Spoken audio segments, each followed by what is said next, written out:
जय श्री जगन्नाथ भाई मैंने सर्वप्रथम गुरुदेव गणपति एवं जगदम्बा को प्रणाम करी आज आम आमर आस्ट्रो सेशन को आगू बढ़ेबा। आम प्रिवियस सेशन गुड़ाक प्रिवियस सेशन रे पढ़िथिले निचस्थ ग्रह फल मानसगरी पद्धति आज आम पढ़िबा उच्चस्थ ग्रह फल।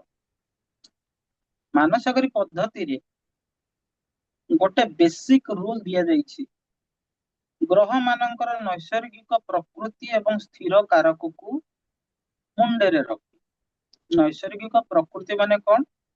आमर ओडिया रे गोटे प्रबाद अछि, मनीष प्रकृति मल्ले तुटे घुसुरी प्रकृति पंखे लोटे। एक कथा कहिबार तात्पर्य होला कौनसी लोक तार प्रकृति और प्रवृत्ति को एते शीघ्र परित्याग करती नहीं। ग्रह माने भी सेतरु बाद जाती नहीं।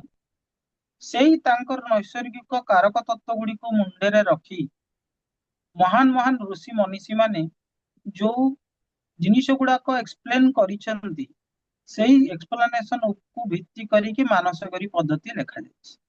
मानसगरी पद्धति क्लासिकल एस्ट्रोलॉजी रो गोटे बहुत ही भल बही।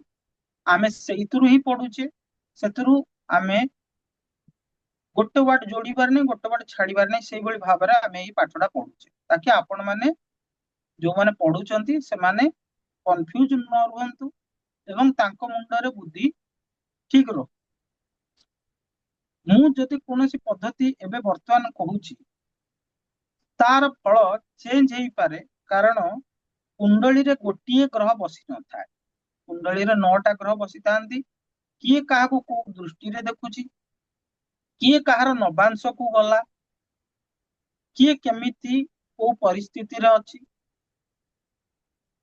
नैसर्गिक पाप ग्रह माने देखुचंती कि नहीं, जो ग्रह विषय में विचार करछे सेटा नैसर्गिक पाप ग्रह अछि कि नहीं। तेणु संपूर्ण कुंडली विश्लेषण उपरे पद्धति निर्भर करे। जा हो आमे एतिकी खाली कहि परिबा जे एटा गोटे फैक्टर रही पारे।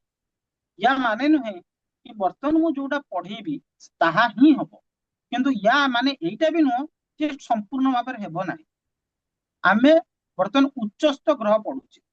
आमे स्टार्ट करबा रवि महाराज ठारू से ग्रह जगतर सबु किछि सकल शक्तिर आधार समस्त ग्रह तांकठू रश्मि पाइकी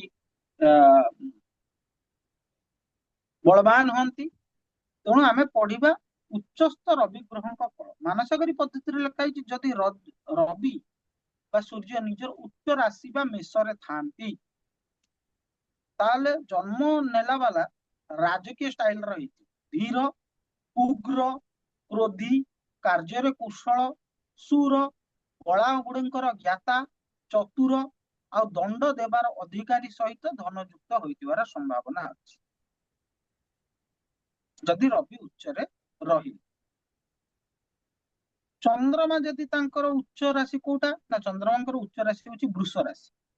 चंद्रमा जदि उच्च राशि रे रहिले चंद्रमा मनर कारक जने से व्यक्ति विज्ञानी धनी परम पवित्र कामिनी विरही बहुत लोगोंकर प्रिय हेइथिबो। मंगल जदि उच्च राशि तांकर हला मकर राशि, मंगल उच्च होचंदी मकर राशि रे मानसगरी कहूची मंगल जदि तार तांकर उच्च राशि रे थांती ताले जातक उग्र स्वभाव क्रूर लक्ष्य को वेध करिबा वाला शास्त्र चलैबारे एवं भाषण करिबारे अत्यंत विख्यात एवं राजंक द्वारा मान्य एवं सुरवीरटीए होइथिबो। जदि बुद्ध बुद्धंकर उच्च राशि होची कन्या, जदि बुद्ध निजर उच्च राशि रे अछंती ताहले से लोकटी मनस्वी बुद्धिमान बली विचार को रक्षा करिबा वाला कार्य करिबारे आलसी सूर्यंक भक्त अत्यंत बुद्धिमान धनी आउ पाप रहित होइछ। गुरु जदि निजर उच्च स्थान रे अछंती ताहले से व्यक्ति सदाचारी सुशील सुंदर रूप मंडलाधिप हर्षयुक्त बहुत चाकर वाला एवं राजमंत्री हेबार संभावना थाए। शनि जदि तांकर उच्च राशि तुला रे थान ताले सुंदर माला धारण करिबा वाला धनुष बाण चलैबा वाला विख्यात सेनापति मैत्री साहस आ धूर्ततारे युक्त होइतिबो एवं मायाबीटी हेइतिबो। शुक्र जदि तार उच्च राशि मीन रे थांती ताले ज्योतिष जानिबा वाला, यंत्रज्ञ, तंत्रज्ञ एवं कवि, लक्ष्मी बांटिए ହେଇଥିବ। राहु जदि तांकर उच्च राशि मिथुन राशि रे थांती ताले जातक क्रूर, दुष्ट, बलवान, साहसी, मंत्री मानक मध्यरे श्रेष्ठ, राजनीति रे निपुण। हम रखिथान राजनीति करियो गले राहु रो बहुत भूमिका अछि। केतु जदि निजर उच्च राशि धनु रे थाबो ताले कोन हबो ना जातक स्वभाव रे बुद्धिमान, दुराचारी, मिथ्यावासी, बुलिला वाला आ अन्य मानक काम कला वाला ହେଇଥିବ। ଏଇ ଯୋଉ ଯେତିକି ଆମେ ମୁଁ ଏବେ ପଢିଲି ଏଇଟା ହଉଛି ତାର ସ୍ଥିର କାରକ ନିର୍ଣ୍ଣୟର ସୂତ୍ର, ଏମିତି ହେବାର ସମ୍ଭାବନା ଅଛି। ଏଇଟା ହେଲା ସ୍ଥିର କାରକ। ଏବେ ଯଦି କେତୁ ଧନୁରେ ଅଛି ଏବଂ ଗୁରୁଦେବ ବୃହସ୍ପତି ତାକୁ ନବମ ଦୃଷ୍ଟିରେ ଦେଖିଥିଲେ ତାହେଲେ ଏ ଖରାପ ଗୁଣ କଣ ଗୁଡାକ ତାର ହବ? ହେବନି, କାରଣ ବୃହସ୍ପତି ହଉଛନ୍ତି ନୈସର୍ଗିକ ଶୁଭ ଗ୍ରହଙ୍କ ମଧ୍ୟରେ ଶ୍ରେଷ୍ଠ। ଯୋଉ ପାପ ଫଳ ଅଛି, ଯୋଉଠି ଶୁଭ ଫଳ ମିଳିବ, ସ୍ଥିର କାରକ ତତ୍ଵ ଅନୁଯାୟୀ ଯଦି କୌଣସି ଭାବକୁ ବସିଥିବା ପାପ ଗ୍ରହକୁ ଯଦି ନୈସର୍ଗିକ ଶୁଭ ଗ୍ରହ ଦେଖୁଛନ୍ତି ତାହେଲେ ଏଇ ଯୋଉ ଫଳ ଗୁଡିକ କହିଲି ତା ଦେହରେ କୌଣସି କମତି ହବ ହିଁ ହବ, ଯଦି ଯୋଉ ଖରାପ ଫଳ ଗୁଡିକର କମତି ହବ।